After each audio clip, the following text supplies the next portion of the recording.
Let's roll. This is Countercharge, your podcast for ranks, flanks, and kings of war.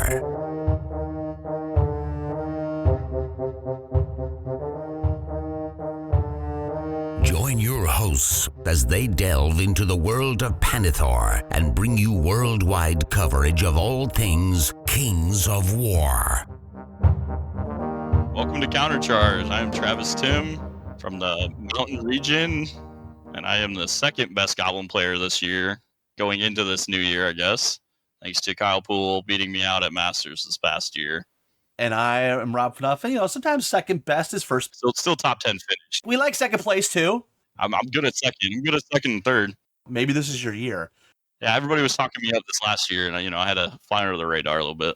Well, Travis, kick us off with a little bit on your origin story, how you got into wargaming and the route you took to get to Kings of War. So I started back when I was 7 or 8 playing Mage Knights and like the old Disc Wars. I don't know, Rob, you remember any of that way back when. My uncle got me into, he was a big time wargamer, fantasy, 40K stuff, and he got me into it. I've been playing 25 years, basically, 24 years. So, of just nonstop tabletop type games, went to Mage Knights, played Warhammer, 40K, regular fantasy. I even played War Master, Flames of War. You name a tabletop game, I've kind of played it. I enjoy tactically playing games, honestly. I just enjoy hanging out. I enjoy the camaraderie at, talking across the table with somebody in person playing. Yeah, I've just been playing games for a long time, honestly. Now that we think about it, it's been a long, long time. And were you playing Warhammer Fantasy when it died? Is that when you made the transition to Kings of War? Yeah, so our Outlander group here in Omaha, we were big time. We traveled. We had a big group of fantasy players, and we dabbled in AOS right away after the end times came through, and we all kind of agreed. Our core group of guys was like, "No, this isn't it." So then I took a little time off, just hung out, let the other guys kind of dabble around, and then Russ and Adam kind of started playing Kings of War on the side, just dabbling through the play stuff I'd watch and stuff. And then it kind of was just like, you know what, I think this is our game. And we all just decided, yeah, let's just kind of move from fantasy AOS and say, you know what, we're going to go to this route. So our group kind of split, which is nothing wrong with. Our group stays close. So the AOS guys, we mix models, things like that, talk all the time. They need help. They help us. We need help. So, but yeah, we just ultimately chose Kings of War. For me, I think it was the best option. I don't think I would have enjoyed staying with AOS and the competitive scene and how the GW system is of buying new stuff all the time. I really do enjoy the laid back. I get to kind of dictate what I want to do. And I really like the fact that multi-basing is a thing and our armies get to look super cool as a whole, as opposed to just, individuals. But yeah, we just all moved. As one kind of core group, which I know a lot of people around the area know our Outlander group. We travel pretty well. Adam and Billy and I, we definitely try to get around to all the tournaments. Either just us to ourselves or definitely as a group. So who started the tradition of you going to an event without an army and then somebody from the club just gives you an army list and you have to play it? And then usually you do spectacular with an army that you have very little experience with. So that started when Timm Lonis started 3D printing armies with his War Chest creations. It was kind of more of a, hey, let me show your model line. I just want to play something different. Is how it kind of started. And with me playing all sorts of games, I enjoy playing different things no matter what. I enjoy the aspect of not knowing, and then I show up and I just have to make do. It helps me with split second decisions. I have to look at my army. The first big time we did that was Lone Wolf. That was with Mark Cox's interesting scenarios. It made it real fun. I took a brotherhood list, just kind of willy-nilly what model line Timm was 3D printing at the time, and showcasing that for him. But it's fun. I just enjoy changing it up. I enjoy just having fresh outlook on different units, on different armies. just the different play styles that Kings, does have. I think a lot of people like to be set in their ways. They like their one play style. They like their one army. And I think for me, I really excel getting to know everything about the whole game and learning the depth and the nuances, the differences. And I think it makes me a better player by far. Yeah, but when you're playing for pink slips, let's be honest, you're playing goblins, right?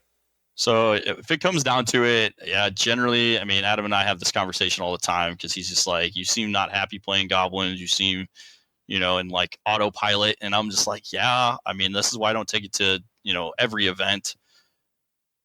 But it is a comfort level. It is going to Masters. Like I'll play my goblins. And normally by not playing them the whole year, it makes me, feel like it's fresh, feel like it's new. I think this last year's was the hardest year playing them, and it was definitely, I had to kind of think about it, even though it was a top 10 finish. It was just, I had 5 games where my dice just weren't average and it was real bad. And, it was kind of just like, what do I do? But then I think about, well, if I play these other lists that are more elite or, whatever, I get trounced. My goblin list just stays, it's there. It's that comfort. I know how to play them. But yeah, my tried and true, I go to goblins. I mean, it's just where it is. Yeah, chin up. I'm sure Kyle Poole's got a few more things he can teach you. Oh, you always think so. Well, Travis, it's time. Are you ready to go into the List Builder Studio? Let's do it. The List Builder Studio. So to kick us off, what draws you to an army? Honestly, this is probably going to be the boringest response ever, but I enjoy all the armies. So I think a lot of it has to do with I enjoy modeling. So like I got real excited when Mantic came out with the Northern Alliance, and I shifted to the Huskarl list. It was stuff nobody was really playing. They weren't playing the infantry build. I enjoy playing stuff that most other people aren't playing, or they think it's subpar, suboptimal. And then I like to take that and try to just make it my own and, just play at a high level to make it say, hey, this, it may not look great, but if you play well and know the game and know your matchups, I mean, it can do well. That was when Riftforge came out. I took it to Memphis.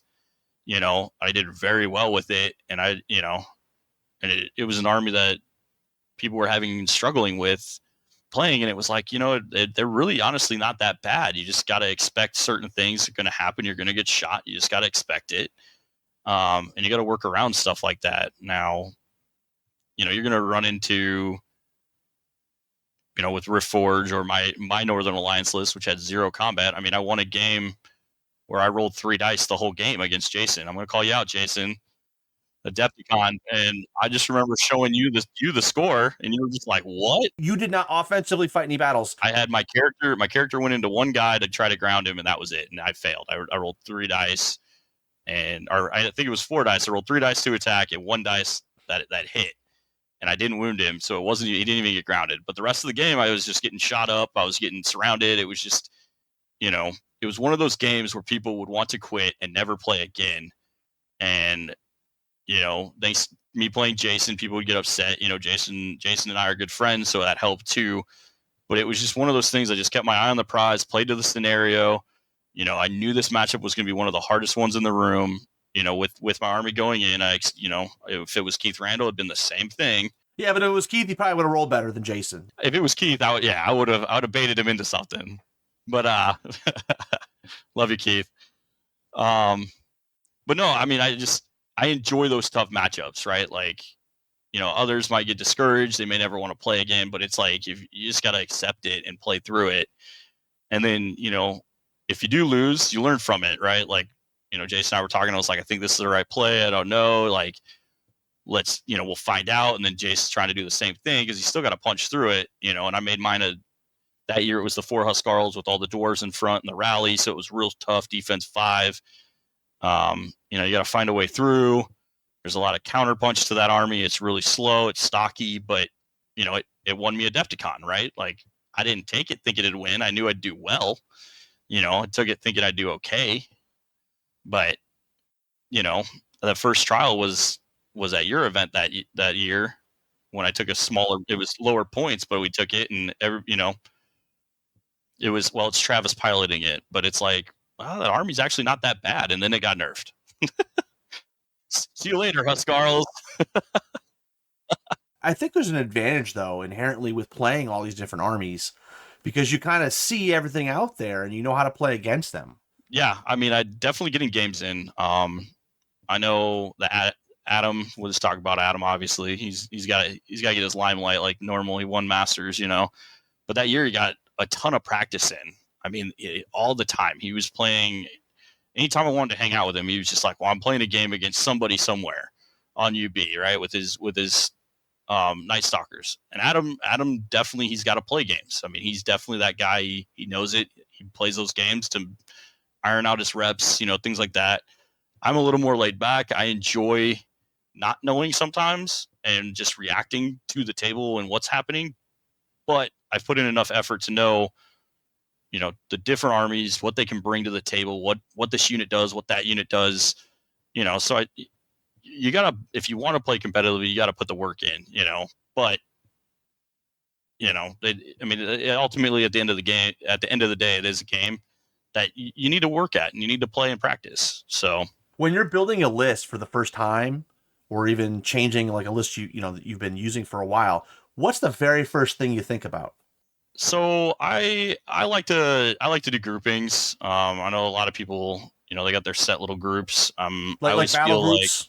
yeah, you got battle groups, but I like to take it to more, what can I trade this unit for in a game for its points efficiency, things like that, within that battle group, right? So like, with that Northern Alliance list, those dwarves, they were just troops of dwarves, but with the rally behind them, they come almost, regiment size for their nerve, their defense 5, they're really stocky. This was before the ordered march, but they were my delivery system for the Huskarls, right? So like I looked at that, and then, same with the Tundra Wolves. Everyone was like, oh, the Tundra Wolves are so, they're hard to play. They're, really weak. And I felt like I was one of the first guys to show that those Tundra Wolves, yeah, they're defense 4, but they're a mini hammer.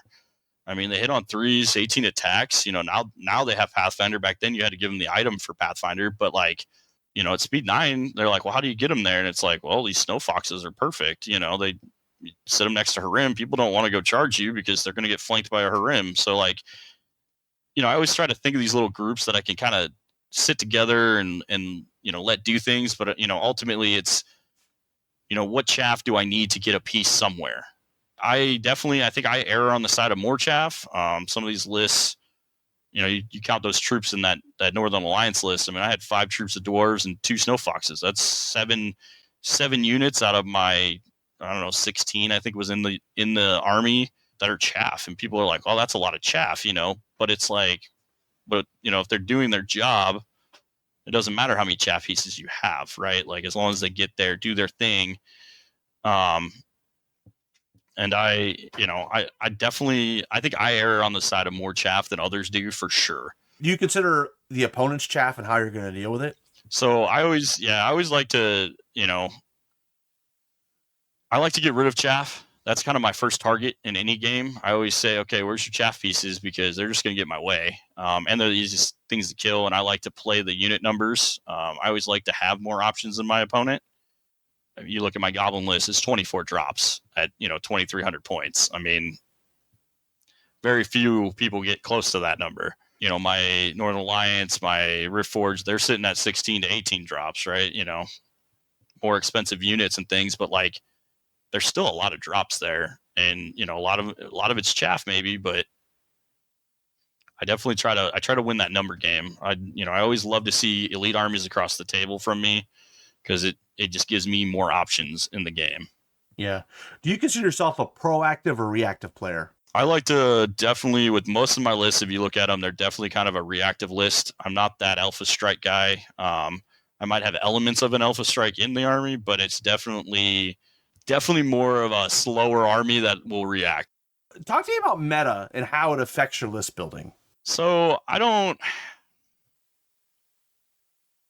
I'm probably one of the least guys for worrying about the meta. Like I said, I like to go and just address it as I show up. I definitely going into Masters, I kind of know what to expect. I'll talk with Adam. We'll talk with the group.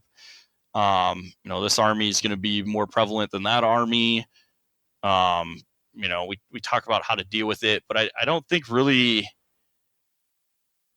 I don't really probably pay a whole lot of attention to catering to it. I like to just, go my route, make my army, hone it in the best I can, play it the best I can, and theoretically make that the meta, right? Like, I mean, I'm not, there's always going to be those matchups that are tough. And if it is a meta matchup, then it's just probably, I just need to know how to play the scenario better to beat that matchup, as opposed to my army needs to be catered towards it in one way or the other, if that makes sense, I guess. I don't know. I'm pretty set in my way with how I throw the chaff in there, throw the groups in there. This group does that group does that. I don't really focus on the going of the meta as per se, but having knowledge of it is necessary if you want to compete. I would assume, though, you're probably at least thinking about how am I going to deal with a shooting army against a shooting army? How am I going to deal with Alpha Strike? I mean, on a general, like, high level, are you thinking about those kind of things? So yeah, and I mean, in the grand scheme of it, yeah. We can go back to that Northern Alliance list. It had 0 shooting in it, because I don't count Harim's Icy Breath as shooting. But when I played that list, I knew that the matchup was going to be tough against elves or Twilight. Those matchups are going to be tough, but I didn't cater my list to try to fix that, right? Like, the list was just innately meant to be, here's my tank, my brick of wall, speed 5. Everybody's complaining probably at the time that, it's too slow. The army's not fast enough. I can't do this. I can't do that. Well, I'm going to lumber up the field, but, the whole reason I got there was that defense 5 chaff. So, in a way, I guess I was probably thinking, how do I get them there from shooting? How do I get them from the meta at the time? Well, if I have defense 5 with rally behind it and are, inspiring, they're going to get there at some point. The Huskarls will get unscathed touched by the time they get in there, and then, they clean up. Now, obviously, that doesn't work against Nathan and his, I don't remember, what was it, a succubus or whatever it was at Memphis that year. What was that character that could, like, 2 units, it could reach out and wind blast or whatever and damage? Banshee, I think maybe it was the Banshee. I don't know. He was putting like 5 wounds on defense 5 with no piercing. Just, it was like, dude, you need to stop, Nathan. Like, quit. Are you a guy that uses Universal Battle to play games or to test lists? I have been lately to get some games in, but I'm the guy who I like to be at a table. I like to be hanging out. I don't like, feeling impersonable about being on the computer, right? Like, just the etiquette difference. Now,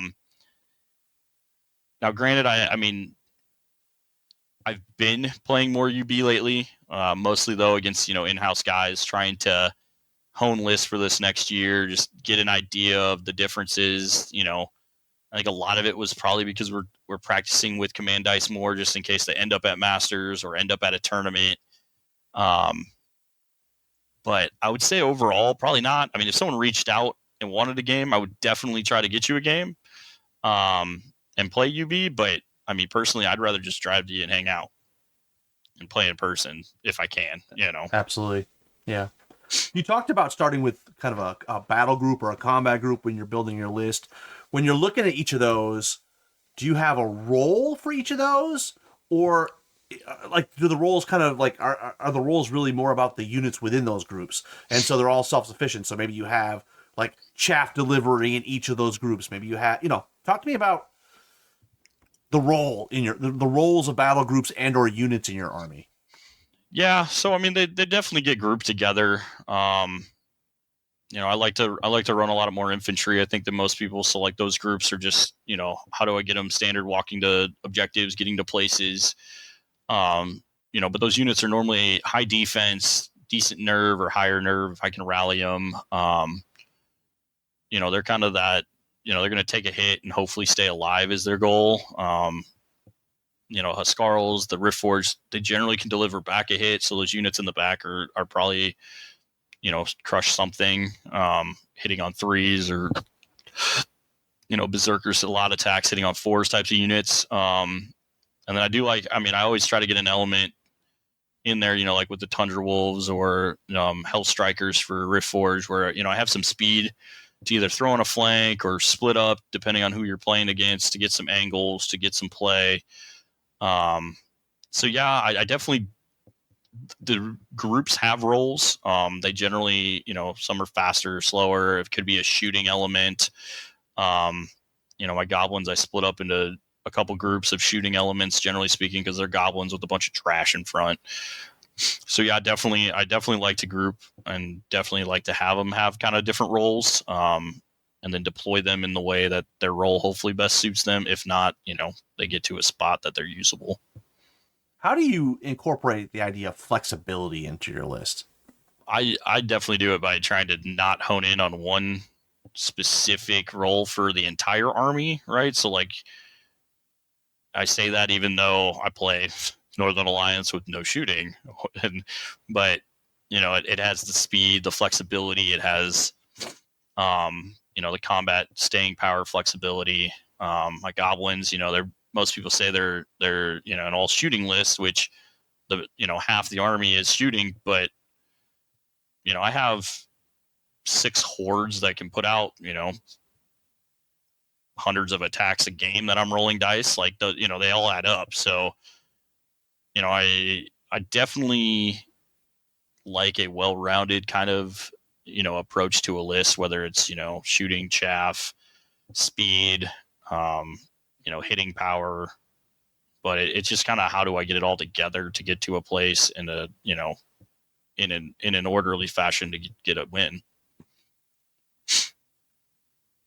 When you're thinking about roles, though, I like that word, roles.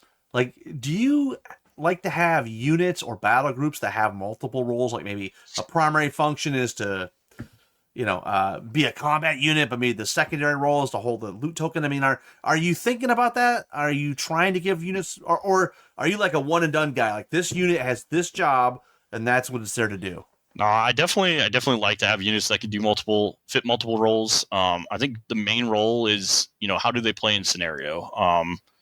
I definitely live the saying that, you win by one, you win the game, right? In the scenario. So I'm always thinking, how can these units benefit me in the scenario versus how are they going to just kill the enemy? Now, sometimes that role has to be kill the enemy to win the scenario, but I think the main role is how do you get them to work in, most of the scenario packages that you could possibly see and what their role could be.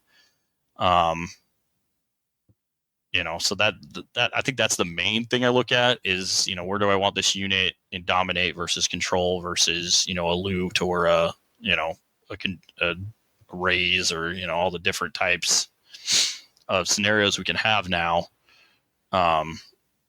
And a lot of that's just coming with playing the game. You play the scenarios enough times that you kind of get an idea. So, now I'm just picking units that would fill, a scenario role almost with a secondary, what is their output? What can they do in the game?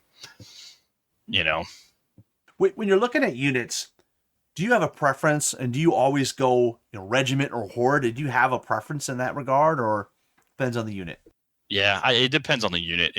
I know, like right now, I've been trying to toy around with the Northern Alliance a little more. I played last night, and I switched out a horde of clansmen for a horde of naiad and snares. Just to see the feel.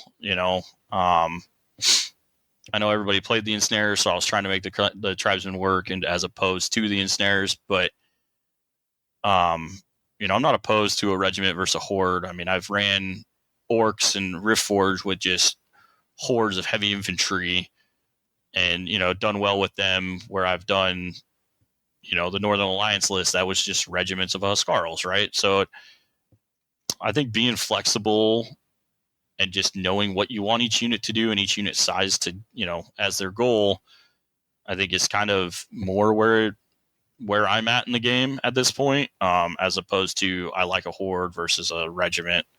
I think it's definitely what are they going to put towards their group? What are they going to put towards a scenario? How do you consider the number of drops when you're list building? As many as I can get. That is all I consider. How do I maximize the points and put the most units on the table possible? I am that guy. Yeah, the fact that was it Donnie tied me at Masters this year for 24 drops of goblins. It hurt my soul. I almost had to completely change my list right before Masters just to put 25 units in to make a statement. But I'm that guy. I like to have as many units as possible on the table to give me all of the options possible, whether they're, crappy units or not. I mean, a flank's a flank. Getting in the way is getting in the way, In terms of the number of drops, though, how does unit strength play into this? I feel like most of my armies, due to the innate numbers of units I put in, just have a decent, 25 plus unit strength minimum anyways in them, like just innately.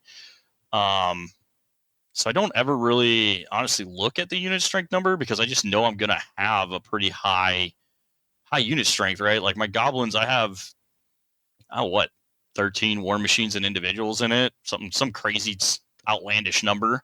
But out of 24 units, I'm still rocking 25, 27 unit strength, right? Like, in most armies that, have 10, 12 drops, they're hitting that number as well for unit strength, but they only have half as many drops. So on that note, do you even care about scoring versus individuals? With my goblins, at the end of the day, that I have so many units that I'm making my opponent make a decision on what they want to kill because it's all trash, right? It's all garbage. It's goblins. I don't run, high point valued units to get 24 in a 2300 list. That list is just like, well, you're going to pick something, but something's going to die in return. And I'm playing the return game with the, Northern Alliance, Reforge. I mean, I'm pretty sure I would only have maybe one individual for a role or a reason, right?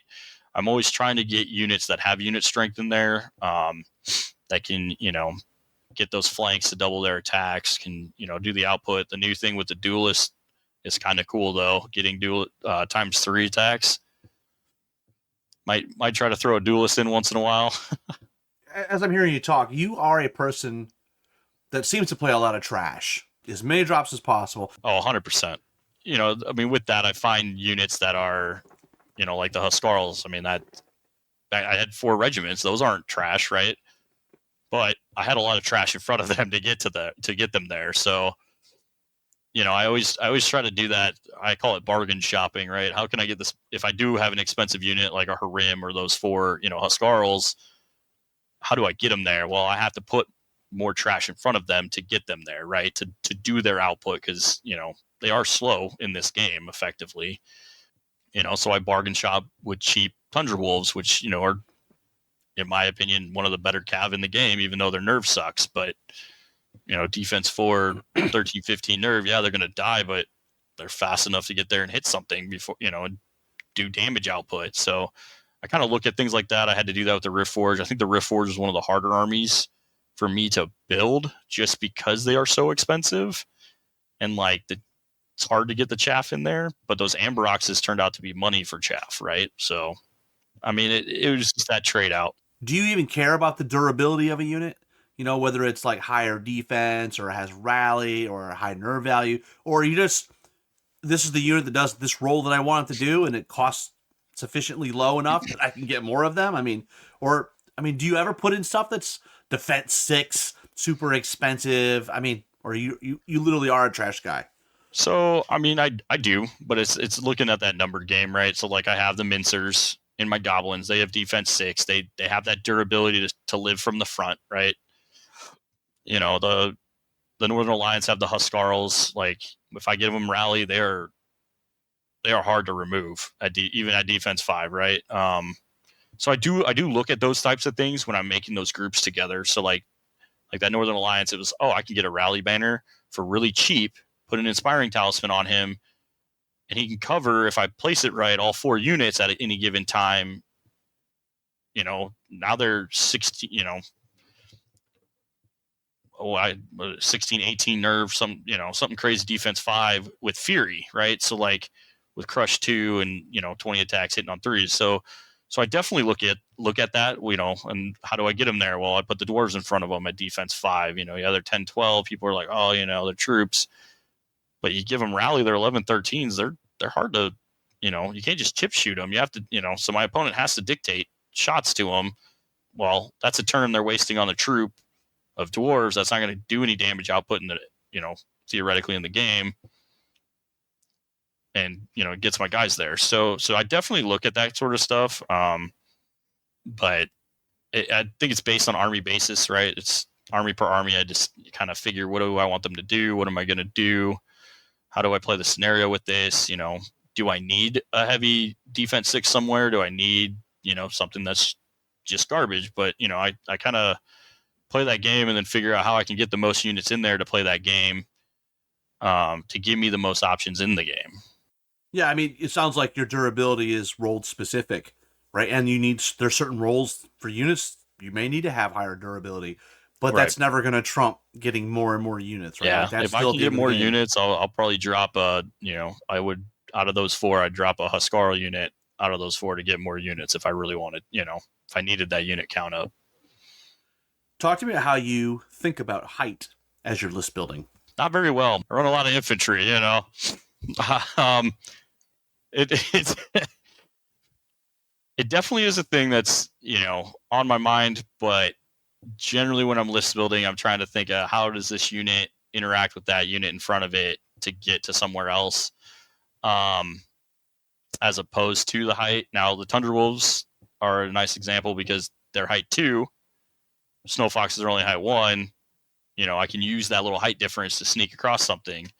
But if someone has shooting, I can hide the Tundra Wolves behind the dwarves, take a little slower approach.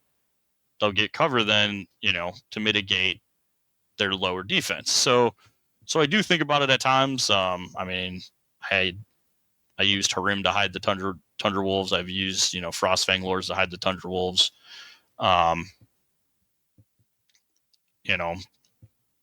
Riftforge, they're pretty static. I don't think there was a whole lot of height. They had the Hell Strikers, which were fast, so they didn't really hide behind anything. They just, I think I use the height more when I'm in game to hide behind hills or hide behind trees, that sort of aspect with height when I'm actually in game. But as far as list building, it's kind of an afterthought more than anything, I think. I'm not looking for like a major gotcha moment where, I'm, taller than this guy. I can see over him and charge you somewhere. Let's talk inspiring. I definitely put it in there, right? So, like with Northern Alliance, I have that Thane. He doesn't innately inspire. I put the talisman on him so he could, rally and inspire. I like to try to find, especially in those bigger armies, like Harim's very inspiring. You get some of those Frostfang guys are very inspiring. If I can increase that inspiring, then you need less of them in there, type of thing. My goblins are a bad example of needing inspiring. There's too many units to inspire. You just have to accept something might get picked up and it's garbage, so it's going to die anyways. But needless to say, I guess I have 4 sources of inspiring in that list, so it's definitely needed for armies. You need that inspiring, get that reroll, force that average to change of the dice. But as far as, making sure I have a surplus of it versus not, I think I err on the side of having less sometimes, and just gambling my opponent. I'll have my opponent in a spot where they can't touch that unit, or with that army there's so many units that it's something's going to be uninspired anyways at some point in the game, and if you pick it out, good for you. If you don't, well, the army did what it was supposed to do. It has too many targets. So what are your thoughts on magical artifacts? I'm very selective. I don't run very many. The army I ran the most in was that Northern Alliance list, and that was to make the Tundra Wolves, with Pathfinder 1 unit, Thunderous with the other, the Inspiring Talisman. I think I had like pipes on a Lord or something, a Frostfang Lord, to get some Brutal in there, or one of the Huskarl units had Brutal. But I'm very much on the side of having less. Less is more type of, I can get more units that can fill whatever role that one item would have done, or type of thing. But I do, there are units, like I've been playing with the Naiad and Snare Horde, practicing with them lately, that having the hammer on them is just too good not to have, right? So I feel like there are some units that is, yes, you kind of have it. You don't leave home without it. Playing a lot of Ratkin Slaves too lately with my tunnel runners, and having one of them with Brewer Sharpness is just stupid good. Yeah, it almost sounds like, if you're dealing with trash units, they're not really going to... A magical artifact's not going to make you any better, right? It's still trash. I mean, I guess my goblin list, the MVP was the orb. Putting an orb on a regiment, making it +1 more unit strength that, this little regiment that's worthless has to, sits on something somewhere, and people are just like, crap, what do I got to do to deal with that? Let's talk spellcasting. Do you sort of see yourself on the more offensive side? Are you more on the defensive side, like wound mitigation and, healing and that kind of thing? No, definitely all of my unit armies that I play, if I'm going to take spells, are going to be an offensive spell. I think I'm very partial to Lightning Bolt. Everyone knows I'll take a Lightning Bolt. I like the range, the ability to reach out. Might have less dice, but at any given time in the game, I can use it. I've come to, what is that one item that gives you Mind Fog? I can't think of it now, but it I use it for the Shatter, right, with the BSB and my goblins, and I swapped out giving him Boomstick for that magic item in order to get the Shatter, because it's longer range, it's more offensive. I can reach across somewhere. Cover doesn't affect it, which is what I was finding was the problem. Is every shot you take would be in cover. I was only maybe getting 1 wound if I was lucky. Well, if I just Mind Fog, it's that 1 wound anyways, saves me points. Definitely offensive though. I don't do any healing or surging or any bark skin tokens, giving something headstrong, life leech type of things. I definitely try to go offensive in that regard for spellcasting for sure. Command orders. Have you used them yet? We've dabbled. Helping with playtesting, I wasn't a fan of it anyways, just because of how we implemented it. I think they'll be good. I just don't think we had time to set it up. Are you hoping they'd be more like Firefight? Yeah. I think our problem right now is most of the units have these command abilities that you can give them already innately a part of the units, right? That's kind of how Kings was designed. And I think that's, for me, where it's hurting, is, I'm double dipping on a reroll. I'm double dip, and it's like I'm using the same thing over and over. I shouldn't need it. I shouldn't be having it because my units already can do this or that. It seems like an extra redundancy that's not necessary right now. I think once we go back and restrip the units clean to base, their base stuff, then it'll be useful again. Because I feel like Firefights, it's got a lot of that. It's got, mediocre units where your orders are timely. Plus I like the fact that I pick a unit, you pick a unit, right? And that right now I'm going to do all of my orders, then you get to react and do all of your orders on your turn, So it can be really swingy, I guess, in that regard. Whereas Firefight, it's very back and forth. To me, I played Firefight because it had that different aspect, and it was totally different from Kings. And now that we're bringing it in, I'm just like, oh, I don't like, I like the distinct differences as opposed to, we're merging them together. Oh, I might as well just play one game then instead of, Dead Zone has it, Vanguard has. I mean, there's a lot of Magic games, but certainly the way they all, Dead Zone's done it a lot differently than Firefight, for example. So it'll be interesting to see. I think once they do strip it back for 4th edition and build it more ingrained into the system, we don't need 5 ways to get rid of, to give somebody Pathfinder. Magical artifacts, commands, spells, all these things need to be kind of pulled back, built back up. I think most of it got thrown in. It was something they wanted to do with the cock to give people practice with it, to get them comfortable. And I think that was the right idea. I just didn't think how we implemented it and didn't get to balance it within the system already was well planned, right? Like it was just kind of, here, go to this. We're going to do this, let's get it done. And it's like, how long do we have? Well, you've got 2 months, 3 months, because it's got to go to press and, we got to get it out there. And it's like, well, by the time you get all the feedback, you let us play games for 2 weeks, and then do a quick revision, we're not going to have time. It's not going to, the end result won't be what we feel it should be as players and as, play testers. And it got mixed reviews when it came out, right? Like it was just kind of one of those things. I know me, I didn't want to do it just because it was, I didn't like how it all got kind of set up and planned out, and that was just my opinion. I'm not going to stop playing Kings. I enjoy Mantic games. It was like, if I had to choose a tournament with command dice versus not, I'll probably go to the one without command dice, right? Just because the system itself feels better. I mean, playing narrative games and stuff, hell yeah.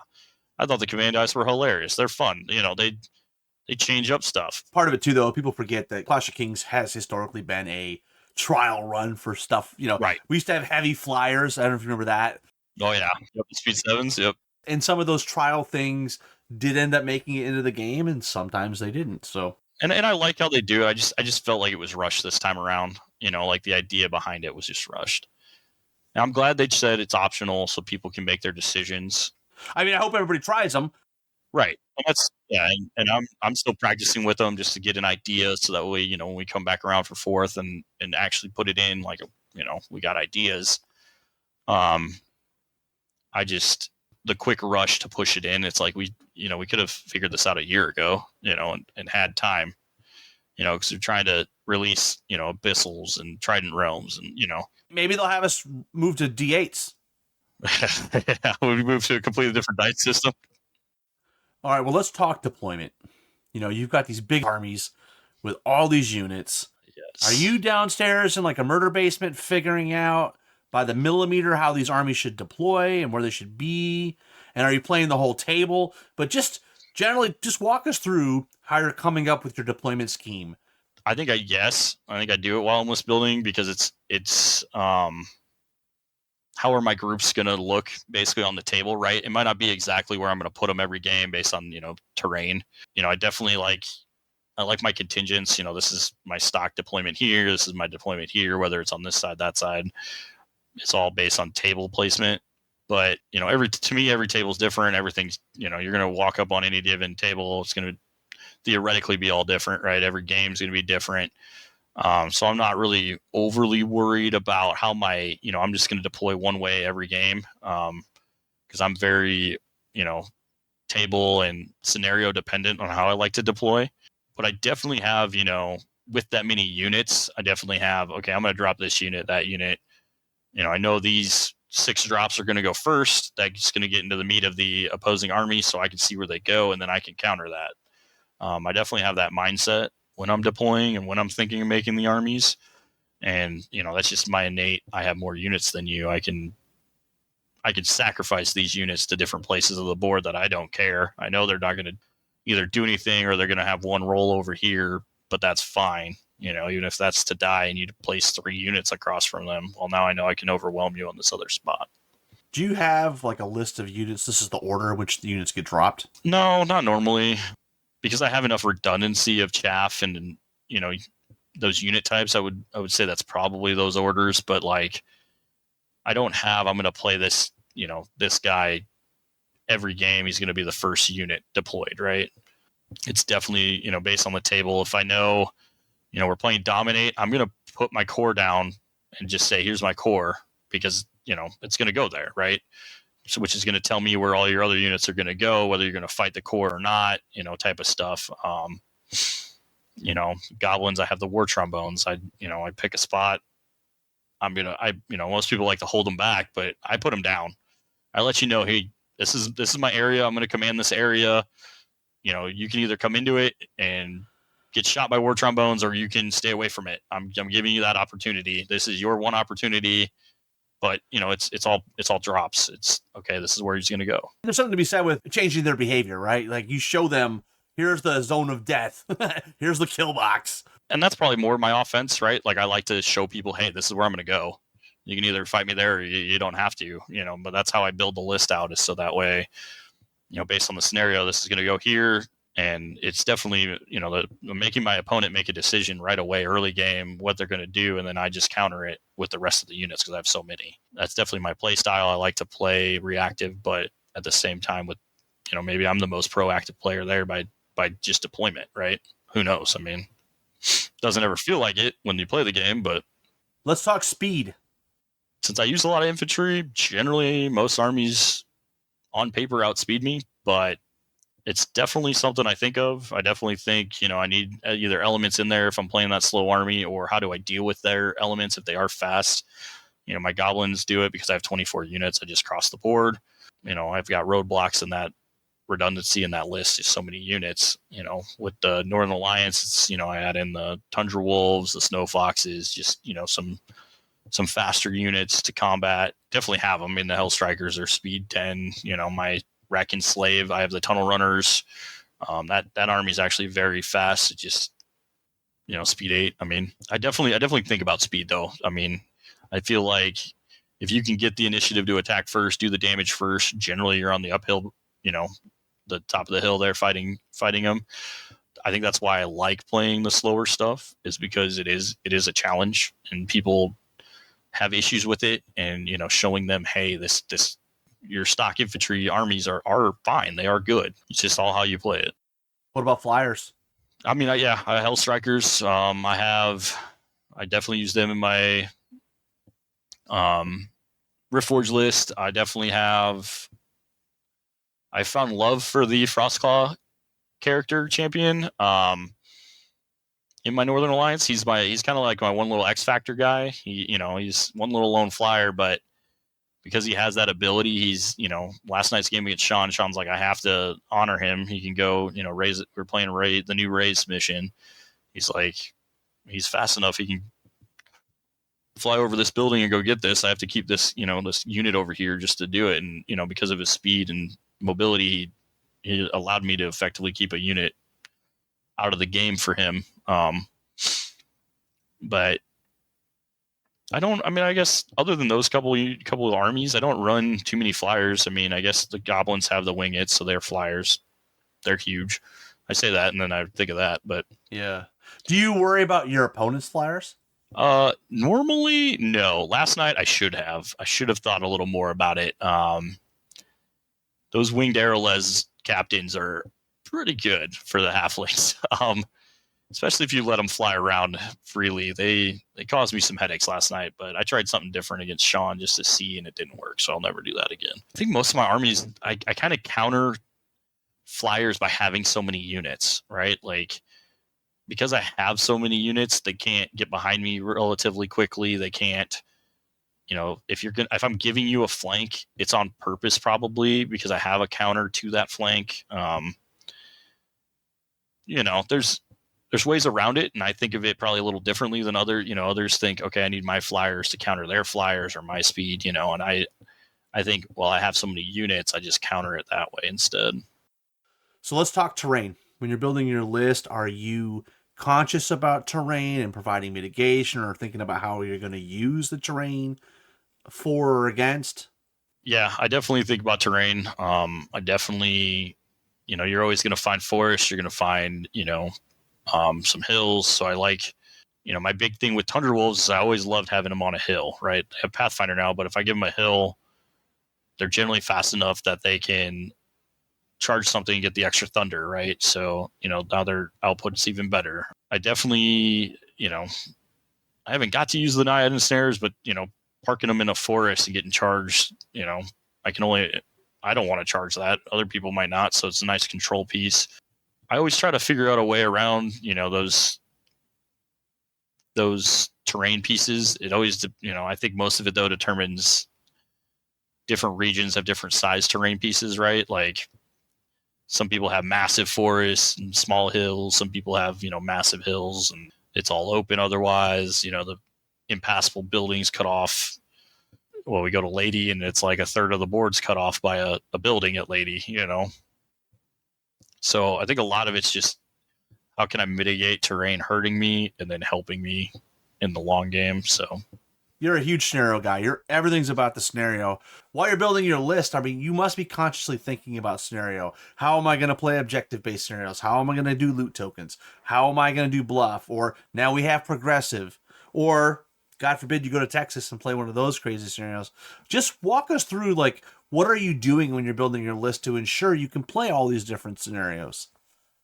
Yeah, definitely. So that's part of why I lean towards more units, right? It gives me more scenario play. I innately I think put that into my list, and I learned that right away is if I have more units, I have more ability to play those scenarios.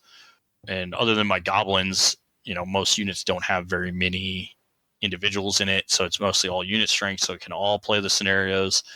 But yeah, I'm definitely, when I list build, I always think, where in a scenario would this unit or contingent be useful with their roles and things like that. I'm a big proponent of, you win the scenario by one. You do that every single game, you have really good odds of winning the tournament, right? Like, so I definitely think about it. I know some people definitely, think about it way more than I do. I just think, my biggest gravity is the units. I mean, how many units can I put in that gives me the extra play, that gives me the ability to do, it lets me screw up something, but still play the scenario, right? Like, and be in a game. Let's talk scoring system. Does the scoring system being used at the event affect how you build the list? More affects kind of what army style I would bring to a list or to a tournament, right? Like, most of the events anymore are blackjack, and I think most of my armies I play towards, a blackjack scenario where I would, I make sure I win the scenario. Do I have options to win bigger on the scenario? Yes or no? And then, can I break even or not lose the unit strength, the points battle, the kill battle? But I also go to a lot of events where it's just straight up, you win the scenario and then it's all positive attrition, right?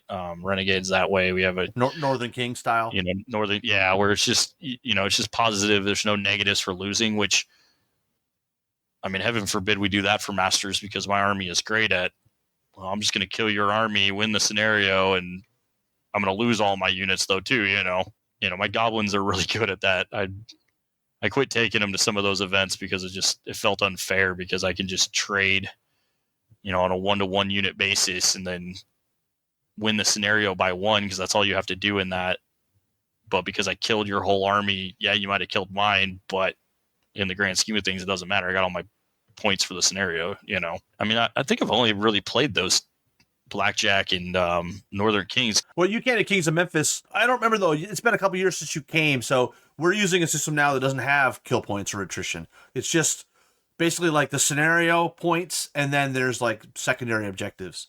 Because yours had secondary objectives. I can't remember, because it's been 2 years since I've been to Memphis. We probably had kill points back when you came, though. The first year you did. I don't know about the second year that I came, because I know I made 3 Memphis tournaments. And how many did you win? I didn't win any of them. Come down here and Kyle Poole beat you again. Yeah, well, that was one of them. Kyle Poole did beat me with my Rift Forge, but I still ended higher than him at that one. But that was the one where Keith beat me. To be fair, Keith beats a lot of people. He does. He was rolling really good, and I couldn't do anything with Rift Forge, so made some gambles, and it was a game. So as a Goblin player, you're building this list. Are you conscious of the clock you got to play on? When I built this list, I was not conscious about a clock. I can safely tell you that was one thing I never thought about caring about, because I'm just innately a quick player. I like to have my turn kind of planned out while you were planning your turn.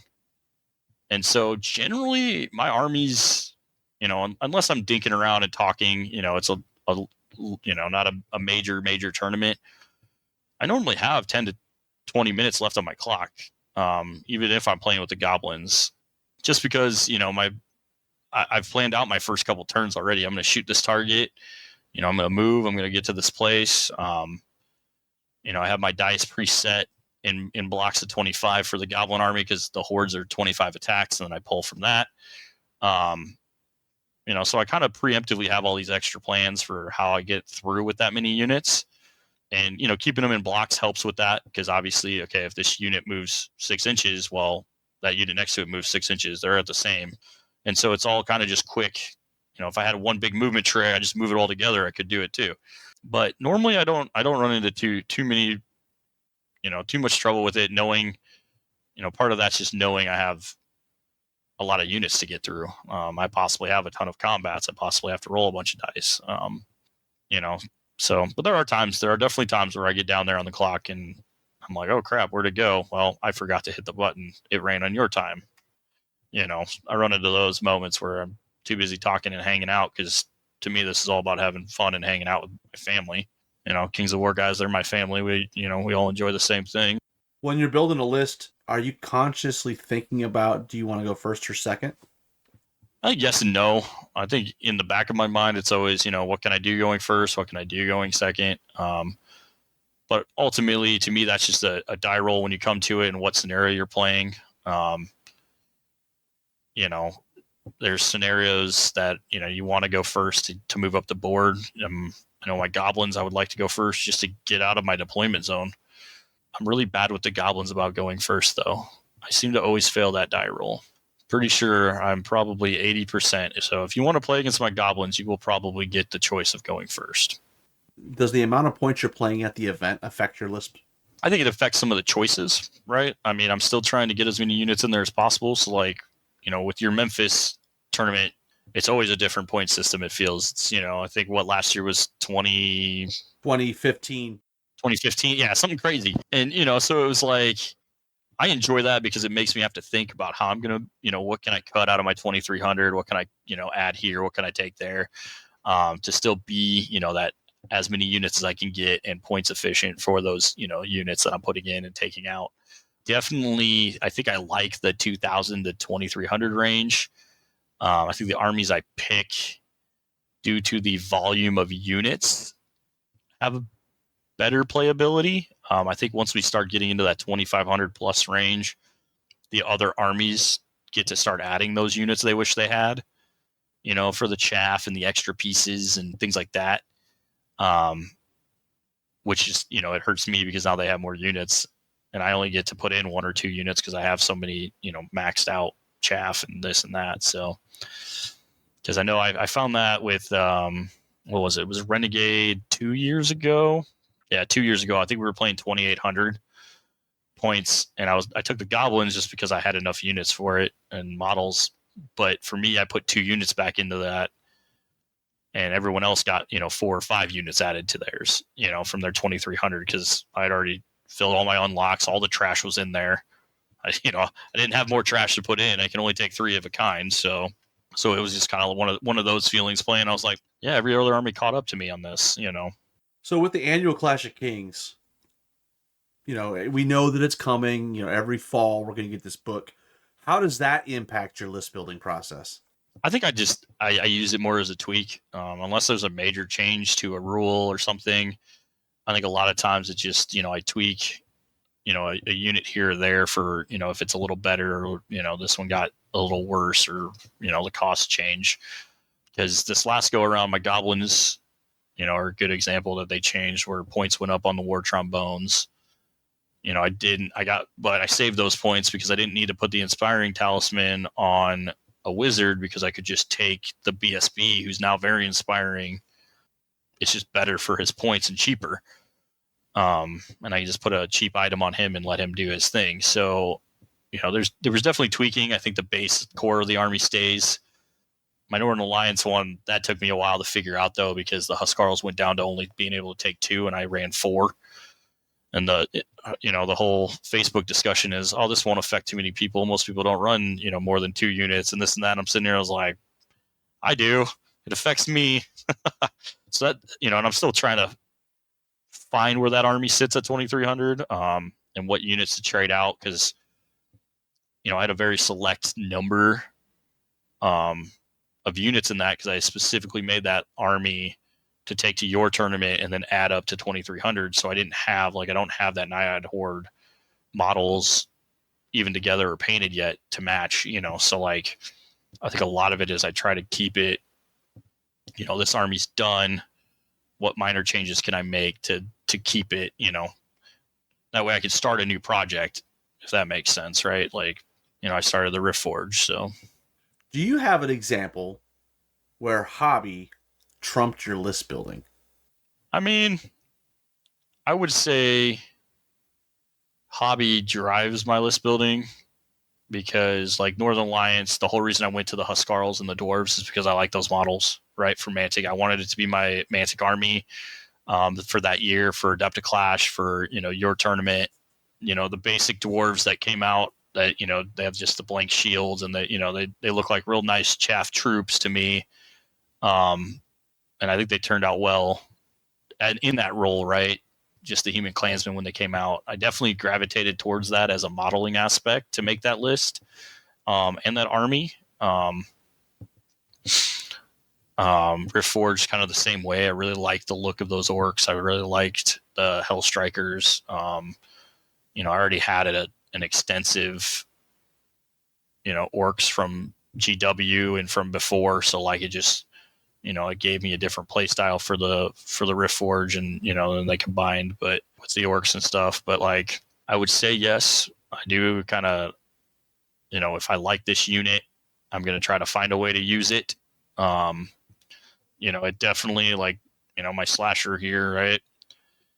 I bought him thinking he was going to be great and he was going to fit my list, and I did everything I could for Masters to make him fit, but ultimately he's 200 some points. He doesn't fit in that list of trash, right? So he got axed, even though I wanted him to fit. But you tried it. This is the list I want to play. You tried. If you can't make it work, then you make, then yeah. And for, like I used that at Renegade, right? Like he went to Renegade with me. That 2800, he fit in that list. That was 200 some points. I put him in there. But yeah, for Masters, I think a lot of it's based on the tournament though. Like for your tournament, I love trying to bring a new army. It's like my new push me through summer. The spring I had all these ideas. You do the painting thing, like, and I unveil it at your tournament. Like for 2 years, I thought that was great. I fell short on the Riftforge, had to borrow from Billy. Hard to find a better painted army to borrow. Oh no, 100%. And it tweaked it to fit his army because I didn't want anything on that, but it I enjoyed that though, right? Like I fell short, family, things like that work, but it gave me a drive. Like right now, I think I'm just in the big rut. I haven't modeled anything for freaking months. Like I haven't, Clash came out and it was just kind of like, well, let's play test a little bit. But like, I told Adam, the other day, I was just like, dude, I'm in a funk with this Kings of War stuff. Like, it's just like real life's hitting, and I haven't wanted to model. Like, it's kind of weird. Like, I wanted to redo all my goblins and get them done, but then it was like, And then lacrosse season starts up. Yeah, and then, lacrosse has already started, playing some basketball. Got the kids running around. So trying to learn how to paint. Jason's trying to give me tutorials. You and Adam are both pretty competitive players, but Adam doesn't even try. He just hires the Barnes to paint all his stuff. Yeah, and don't get me wrong, Grant. I love to model. My whole thing is I like putting models together. I enjoy that aspect. It gives me a completion. I know where I'm going to go. I clean them up. I spend all that time. My big problem is I just don't have the patience for painting, because I want it to look this way, but I want it to do it now. And if it doesn't do it, then I just freak out. And I pick armies that have hundreds of models in it like an idiot. If I just went with, this monster and just did 12 monsters on the board, I might be okay. But I do units with, 50 guys on it. I get tired. But I'm trying. I'm learning. Jason's helping me out. Billy's come a long way. That man, his paint is looking phenomenal. He's spent a ton of time painting and working at it, and his stuff is looking good. So, what's the most overlooked thing that impacts successful list building? I feel like Kings, is real well-rounded. And so, like, for me, when I look at stuff, it's, what can I do with this army? What can I do with this list? I like to go, we talked about at the beginning, I like to go in blind to tournaments and, find those nuances of the army and what they can do and, still do well with it. I think for me, I just try to find a role that, when I go to the table, find the scenario, whatever, what do I want this unit to try to do and accomplish? If it falls short, I don't get upset about it. I just accept it, because ultimately you're playing enough games, things are going to fail. You're going to have bad dice. You're going to have a bad game. And being able to acknowledge it and learn from it, I think, is the biggest thing. I talk about Adam. He has to practice. He puts in that work. He puts in the effort. He plays as many games as possible leading up to Masters. Me, I like to just kind of chill. If I'm calm and relaxing, I'm not stressing. Like, to me, that just makes me play better. But I think for everyone, that question would be different, right? Like, it's just how you expect the game to go, get out of it. How has your list building process evolved over time? I get more units. I can definitely say starting out in Kings, I tried to to not have as many units just to get a feel for the game. I learned with a very elite Russ undead army. I don't know if you remember me taking that to your Masters that year. That was the first Masters. So yeah, the first time I met you was at the Masters in 2017 in Nashville. And I know James Valdez was kind of the regional rep. So he was there. And then in addition, he brought you, Adam, and JT, right?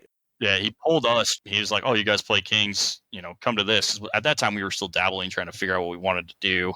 What's crazy, though, is you and Adam are still here. JT's obviously gone on to bigger pastures and 40K and stuff. I mean, JT doesn't even game anymore, really. I don't even know what he's doing, honestly. He's one of the Outlanders that we haven't really seen a whole lot of anymore. But yeah, but obviously our group, Billy, Russ, Grant, Timm's in it, Dan Gore.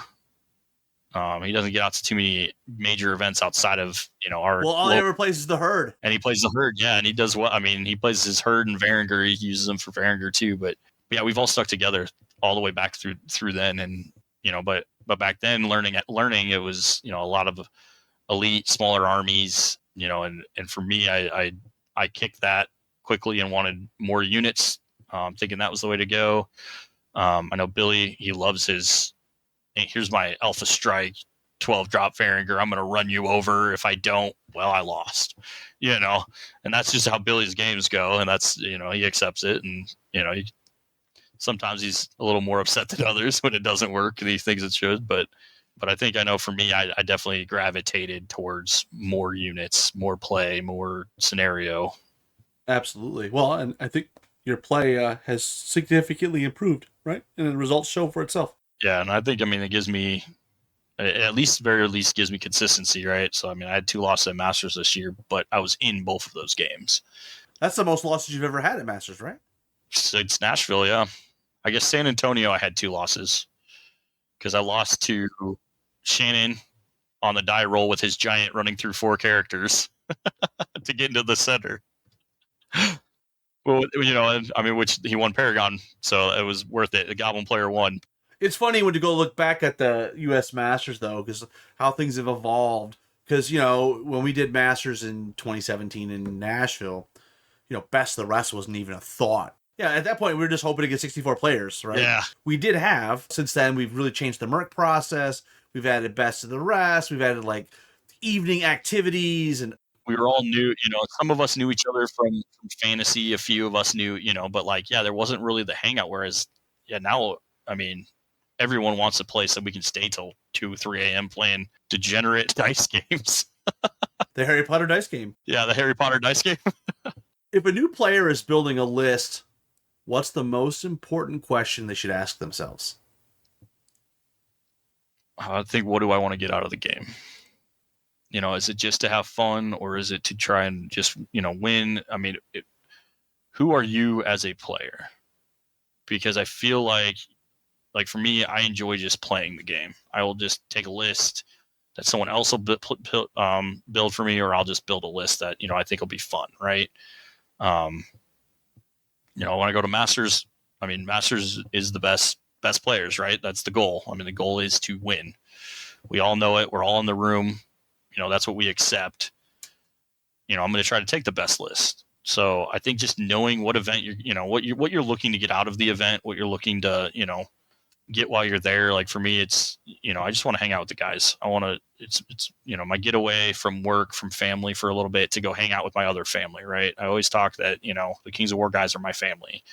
It's why I travel. It's why I go to these events, is to see my brothers, right. My family members. And for me, the list I take is going to be something I'm going to either, it's fun, right. I want to hang out and have a good time. I want to be able to have a loss and be okay with it, and or somebody lose to me and be okay with it, and I think that's how the whole kind of Kings of War community generally wants to be.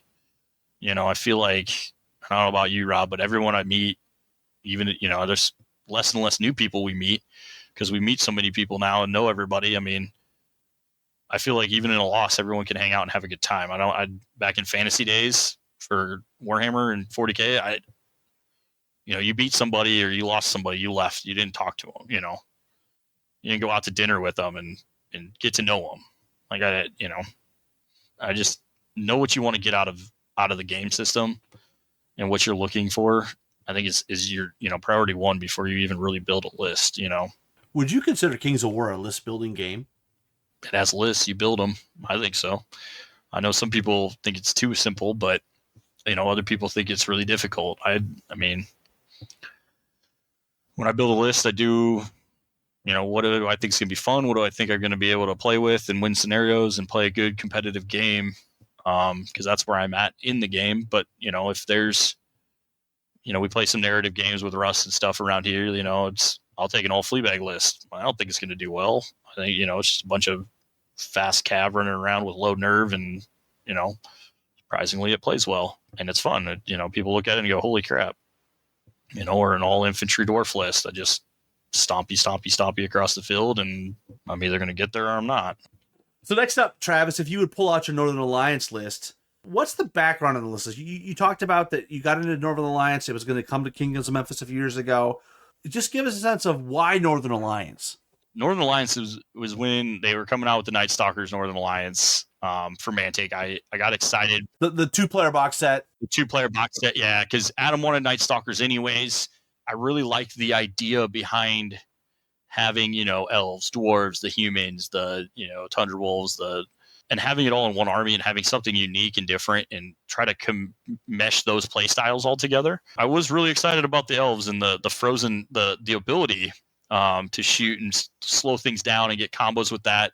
Unfortunately, I felt like that fell short, not to mention the models sucked for the elves. It kind of made me want to cry that they did one pose and that was it. Mantic, fix it. I ended up ultimately settling on that, the dwarves and the Huskarls, and just walk across the board and, use as many of the Mantic models as I could to make it a Mantic army. And then, like I said, I unveiled that at your event for the lower points. And then I played through that rest of that year with it and into Adepticlash going into that year. But yeah, that list just came about because Mantic was bringing it out. I knew we needed Night Stalkers because that's what Adam wanted to play.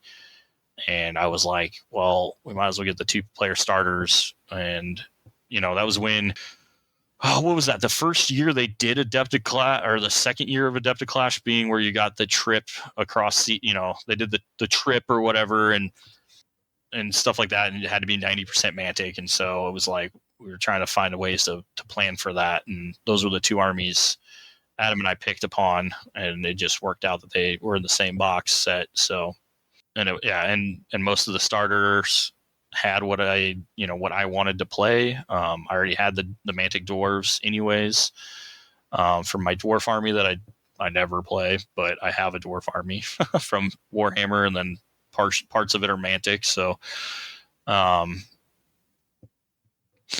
but yeah, that army just kind of was, how do I get 90% Mantic? I liked Harim. I liked the Giant. I liked, I thought the Human Clansmen, when they came out with that model set was phenomenal at the time. I wanted the Archer, the half elf to work, and, I was sad when that model didn't come to fruition that I had hoped it would have been the first go around. That was what made me run the four Huskarl regiments, with all the infantry and the dwarves in front and the ability to give them that rally. And then with Clash of Kings, you had to go make a bunch of changes, right? Yep, I had to make a bunch of changes, which I'm still honing that in a little bit because I don't have the naiads. So I was trying to make the horde of Human Clansmen work, which I would have had to downsize the base because they're on the heavy infantry base currently for the regiments. But it was like, can I make these work? Right, because they're on 25s instead of 20s. So and I didn't want to commit to switching them off until I knew I was going to play that or not. But ultimately, I don't have the naiads, so I'm still playing with that. But I think the naiads are in there. I like the half elf berserkers that you can upgrade to the unit with a bunch of attacks. They're just real hard to get to places sometimes, but with Iron Resolve and a -18 nerve, and then you throw a rally next to them, I mean, they're hard to kill even at defense 3. And then the Frost Claws. I tried the Frost Claws regiments, the formation. I like it. It just wasn't for me. I don't think it fit, my unit play style of what I wanted to make happen. But yeah, I mean, from my Huskarl list, the main changes are that due to Clash, the Frostfangs got worse. The Lords on Frostfangs. So I dropped them, added the Frostcall Rider character, and then saving some points, I got to add in with dropping the 2 regiments of Huskarls. I added the Horde of Naiad and Snares now with Hammer, and then the Talnar's Berserkers into that. Otherwise, the list is pretty much the same because the Tundra Wolves changed. They just innately got Pathfinder now. Why don't you walk us through the list, go unit by unit, and then maybe talk about the role that these units have. Okay, so I definitely started with my chaff of the 5 dwarves in front of the Huskarls. I kept that the same. So there's 5 dwarf troops, and they're my frontline defense 5 screen. They're just, now that they have ordered march, which is I've been playing with, is pretty, honestly, if that wasn't a thing back when I originally made this list, that would have been crazy. Getting to march up there and then pivot and change how charges. I mean, it's phenomenal for what they can do. And then behind them are the 2 Huskarl regiments. I'll throw an item on them if I have points, give them brutal or something like that. But normally they're good with their fury. They're 20 attacks, hitting on 3, crush 2. I know Blake doesn't like to see them with his defense 6 golems.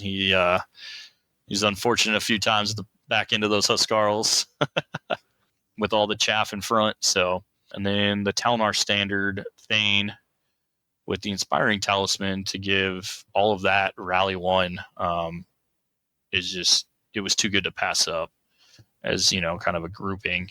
And then added in the half-elf Berserkers with the House Guard or whatever, up their nerve, up their attacks. Because of how I run the dwarves in front of it, it's hard to see and get to. Dedicate a lot to get to them, and with them fearless, they can kind of just do whatever they want. With Wild Charge D3, I mean, they have a 15-inch threat range, which is crazy. That unit's kind of was a unit I wasn't sure about when I switched out because their defense, it doesn't fit with the theme of the defense. Hammer. Yeah, but being fearless, and then they have Iron Resolve. I mean, they stay alive, surprisingly. And if you have them sitting next to Harim and they're in combat, Harim gives out that chilling presence, so they get vicious in combat from the Frozen rule. So, which is pretty cool. And then obviously I got Harim in there. I have the 2 Tundra Wolf regiments with 2 Snow Fox regiments to kind of get them to places where they need to go. Or if I don't need them, because I'm outspeeding people, the Snow Foxes get to kind of go do objectives and other things, which is kind of a cool multitask that they get to have, being nimble and stealthy. So, and then I have the Horde of Naiad and Snares that I've been playing around with Hammer Measured Force, which I was trying to stay away from it because everyone else likes it, and I kind of like to try to do my own thing, but it's gross. And they get 30 attacks because I give them the Phalanx upgrade. That unit can just sit on its own. Like, I don't have to babysit it. I think that's the big payout is, even in last night's game, we were playing that race scenario where at the new one, where at the end of the game, if those tokens didn't get burned, you can score them then on your side as well, that your opponent normally would come on race to go burn. And if you place them correctly, if your opponent places them correctly, that horde is big enough and unit strength 4 to cover both tokens and just sit there. And it's just a block that's hard to kill. They have regen. They and if you have Harim or any frozen ability around them, I think they get life leech 2. I don't know. I haven't played with that enough, but with regen, I mean, they just stay alive even with their lower defense. They're not a unit that someone wants to just shoot, honestly, because you'd have to dedicate so much shooting to it, and then if you don't kill it, they're alive. And then the Frostclaw champion, he's a hidden gem, honestly, with 5 attacks. He's low nerve, but he's Thunder 2. He hits on 3s, shooting and melee. Yeah, he's kind of. I'm still learning how to play with him because, before I had the Frostfang Lords that I could run him. He could just go sit in front of something. He could, he's tankier, right? Like he'd stay alive. And now it's more of a glass cannon feel I added to the list. I've found that it's hard to kill all of that stuff because there's 16 units. What's been the biggest surprise? I think the biggest surprise to me is that Frostclaw champion, because every game I find a better way to play him. I think I like the fact that, I had what was set in my mind, and it keeps changing for how his role would be for a game, if that makes sense. Like he doesn't have enough, shooting output or enough combat output or, anything on his own, but like you find those angles, people forget about him because he is kind of that, I'm not too worried about him. I got to worry about these, Huskarls or Harim or, these other units breathing down in your neck. And then this guy's just kind of out there, finding angles, doing his thing, just kind of like, I'm being a nuisance, end game, go jump on something. I'm finding that he's more and more kind of just that hidden MVP that, dictates a lot of stuff for me in the game. I mean, there was at one point Sean had, 5 units facing all different directions just so that guy would be covered if he charged somewhere or did something. Like innately his line got broken up and slowed down because I put him in a spot that, Sean didn't even see. Right. But yeah, I think in that army, he's probably that hidden gem. And then obviously the main gem is that rally on all the units that I can get. Cause it works on Harim at -21. It works on, that was the main reason I made that list was rally, because if you remember, your character gave out rally for that year.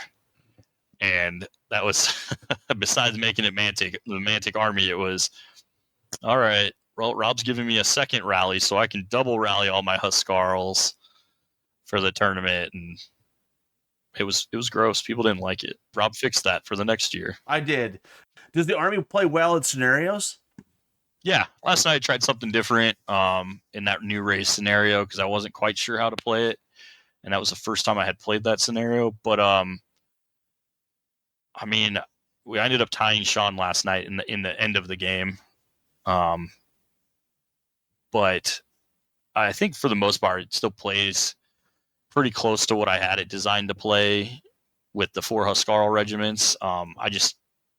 I'm still learning how to play that horde because it wasn't ever meant to be in that style of a list, right? When I initially made it, it was all regiments. I had the mobility to spin around and do different things between the troops and stuff. But if I wasn't confident in my goblins, I would probably take that to masters in all regards, just because of comfort level. Now, don't get me wrong, this Racked Slave list that I'm about to show you guys is it's fun. Before we get to Racked Slaves, how many drops is this Northern Alliance list, and how much unit strength? 16 units with 29 unit strength. Bane's the only non-scoring unit in it. So, well, let's turn our attention to everybody's favorite, the Racked Slaves. Yeah. What's the background here now? This is an army that you haven't actually hobbied, right? This is one that you were playing on Universal Battle.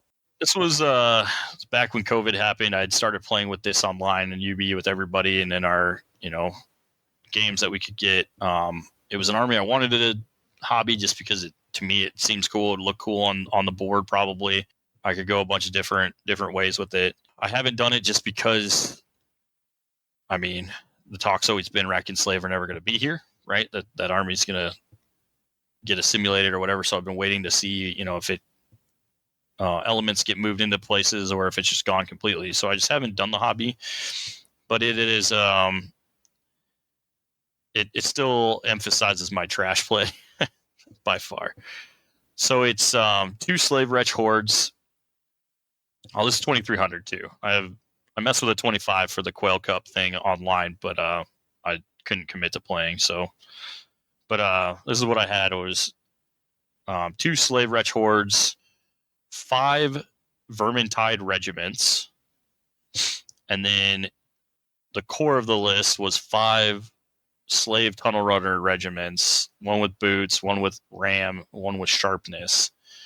I wanted this list because of all the chariots, and I love tunnel runners for my Ratkin list, and so like this was a way to get a lot of attacks. Yeah, it hits on 4s, but the 5 regiment of tunnel runners, 2 taskmasters on chariots for the rally, Golik skin flare for the rally, and then Kryz's Gore Impaler for the ability to overrun and continue combats. That was a unique, cool thing that came after the fact of Clash. So gross. And people don't ever play against it, so it was like a cool, hey, this can do this, and then mid-game people would forget and be like, wait, that unit can do that and continue combats? And it's like, yes.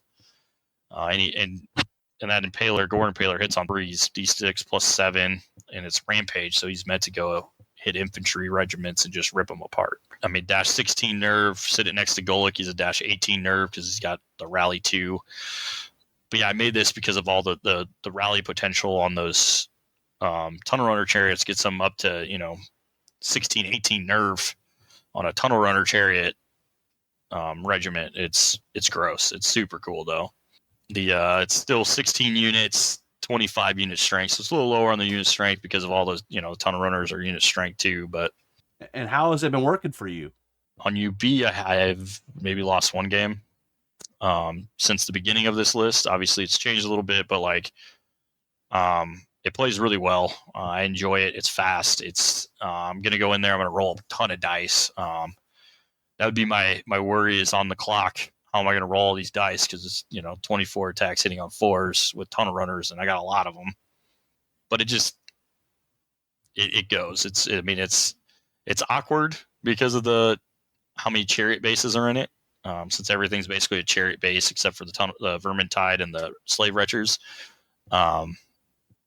So it has some unique play because of that you have to work around, but it's a lot of fun. I enjoy it. It's kind of I want to do hobby army that's just would be fun. I know people are like, well, why do you have so much chaff in there? Because Sean made that comment to me when we were playing the other day, is why did I have so many Vermintide? And I'm just like, well, I got to get the tunnel runners to you somehow. And they're cheap. That's the list I want to put together, but I don't want to do it if it's going to get trashed because that's a lot of chariots I got to commit to. The tunnel runners, you can use them in Rackins, right? Right, but not 5 regiments. But not 5 regiments, yeah. I mean, there's a lot of other things in Rackin that'd be more useful. Yeah. Rackin doesn't normally. You usually have a couple. Yeah, I think what makes this list go really well is that that Gorner, Golik skin flare with that the rally 2. I mean, making those guys tunnel runners 16, 18 is just it's phenomenal. That extra 2 on them, and I would have to have all those other units to make that in the regular slave or the regular Rackin list to get them rally 2.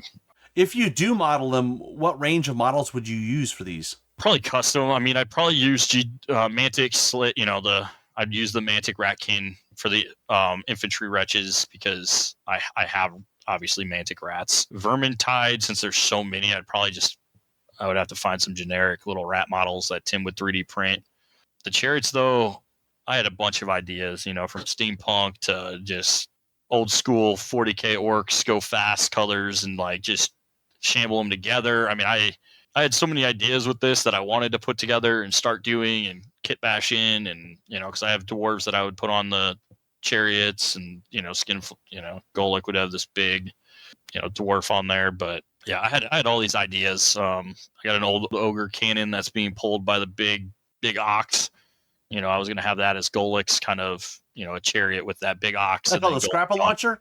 Wasn't this? I had it was the cannon one. I don't know, but yeah, the scrap launcher can't. Yeah, but that big ox from it. And then the Gore Impaler could be. I mean, he was going to be some monster of some cool thing that's on a chariot base. But yeah, the only thing that this list sucks is that apparently dwarves forgot their armor when they mounted a chariot. Because the Taskmasters are defense 4. Which makes me laugh to no end, and they're Thunder 2 instead of just being innate Crush 1, Thunder 1. Whereas the rats that are on these shambled tunnel runners and stuff, they're defense 5. That was my only gripe. That was the only oversight that I always give Carmack crap about anymore is, we need to fix Rack and Slave so they're at their right, The dwarf should be defense 5. There's no reason for this. This is unacceptable. Tim, we're at this point of the show where we're going to hit you with 10 rapid-fire questions. Are you ready? Never ready for your 10 rapid questions. What's your favorite army? Goblins. What is your least favorite scenario? Honestly, there's some really crappy new ones. But, I like all the scenarios. I'd say kill is my least favorite scenario. What drives you creatively or competitively? Creatively, I just, I like to model, so definitely the modeling aspects that I can do and put out there and learning that. I'm still learning to paint. I've been learning to paint for years, but I need to hone it in and actually do it and give it the time it's due. Competitively, I enjoy the scene that we have. Everyone's laid back, hangs out, but we're all at a competitive level that we all still know we want to win, and we all test each other. So, when your opponent rolls snake eyes, that sucks. When you roll snake eyes, I do it a lot. I roll a lot of dice. I have a lot of units. I can't count the number of tournaments I have won the most snake eyes in a game and or in a single event. So I do it a lot. What's your favorite hobby material? Plastic. The models. I don't know. What is your biggest gaming pet peeve? I don't really, I'm pretty laid back, so I don't really think I have one. I think I create more because I'm so laid back sometimes for other people, but as long as you're there having a good time, I don't care. If you had to replace miniature wargaming with another hobby, what would it be? So if I had to replace this with another hobby, I wouldn't. I enjoy this too much. I enjoy the hangout. I think this is probably one of the better hobbies I've done. The other ones I would trade for this. So what other miniature war game would you not want to play? I don't know. I think I like playing all of them. I would say right now I'm not a fan of Vanguard and or the exploding 8s. Anything that has exploding dice that continue to explode. Dead Zone. But I would still play them if someone asked, When you have a romantic evening with Ronnie Renton at Adepticon this year, what will you whisper sweetly to him? The last time I whispered sweetly, basically the Armada, and he came out with Armada in 6 months. That was at New York's Master when we had everybody was in our room and he was drinking my alcohol. But come Adepticon, I don't know yet. I got some time to think on that one. But we will be cozied up together drinking. Thanks for coming on the show and sharing with us your list building process and sharing a little bit of wisdom. Yeah, anytime. Anybody needs anything, just let me know. Well, all right. Just a reminder, if you want to meet Travis in person, in the flesh, Masters this year in Reno, Nevada. No matter how bad the game goes, don't forget you can always countercharge. Thanks for listening, and we'll see you next time on Countercharge.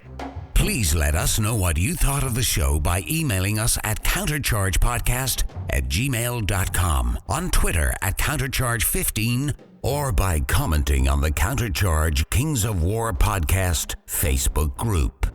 If you enjoy the show, you can help others find out about it by leaving positive reviews on iTunes. Until next time, keep countercharging.